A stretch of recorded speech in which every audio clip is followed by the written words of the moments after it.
என்னலாம் நம்ம வாங்கிட்டு வந்திருந்தா பலாக்காய் வந்து முடியிற ஸ்டேஜுக்கே வந்துடுச்சு.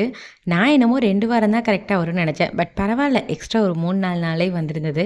ஃபைனல் டே பண்ணும்போது வந்துட்டு கொஞ்சமா தான் இருந்ததா, ஸோ தக்காளி சாதத்துக்கு வந்து சைட் டிஷ்ஷா 65 மாரி பண்ணிடலாமேன்னு சொல்லிட்டு பண்ணியிருந்தேன். நல்லா இந்த கார்ன்ஃப்ளவர் அதுக்கப்புறம் அரிசி மாவு எல்லாம் போட்டு சூப்பரா வந்திருந்தது. வெளிய நல்ல கிரன்ச்சியாவும், உள்ள நல்ல சாஃப்ட்டாவும் வந்திருந்தது. இதோடைய ரெசிபி ஆல்ரெடி நம்ம சேனல்ல போஸ்ட் பண்ணியிருக்கேன் லாங் வீடியோவா. இதுவரைக்கும் பார்க்கலைன்னா கீழ லிங்க் குடுத்துருக்கேன். ஃப்ரீ டைம்ல செக் பண்ணி பாருங்க. லஞ்ச் எல்லாம் முடிச்சுட்டு ஈவினிங் மேல பூஜையெல்லாம் முடிச்சதுக்கப்புறம், அரைச்சு வச்சிருந்த மாவு ஃபுல்லா பீட் பண்ணி உள்ள வைக்கணும்ல, அதுக்கு போயாச்சு. ஒரு மாவ நம்ம அரைச்சு ஃப்ரிட்ஜுக்குள்ள ஸ்டோர் பண்ணி வைக்கிறதுக்குள்ளயே பாடுபட்ட மாரி இருக்கும். இதில எந்த நெனப்புல 3 மாவுக்கு நான் அரைக்க போட்டிருந்தேனே தெரியல. அவ்வளத்தையும் பாக்ஸ்க்குள்ள வந்துட்டு செட் பண்ணி ஃப்ரிட்ஜுக்குள்ள செட் பண்றதுக்குள்ள போதும் போதும்ன்னு ஆயிட்டு, இடம் பத்தாத மாதிரி இருந்துச்சு. இந்த மாவெல்லாம் அரைக்கும்போது பார்த்தீங்கன்னா, ஃப்ரிட்ஜுக்குள்ள ஸ்டோர் பண்ணதுக்குள்ள பட்ட மாரி இருக்கும்.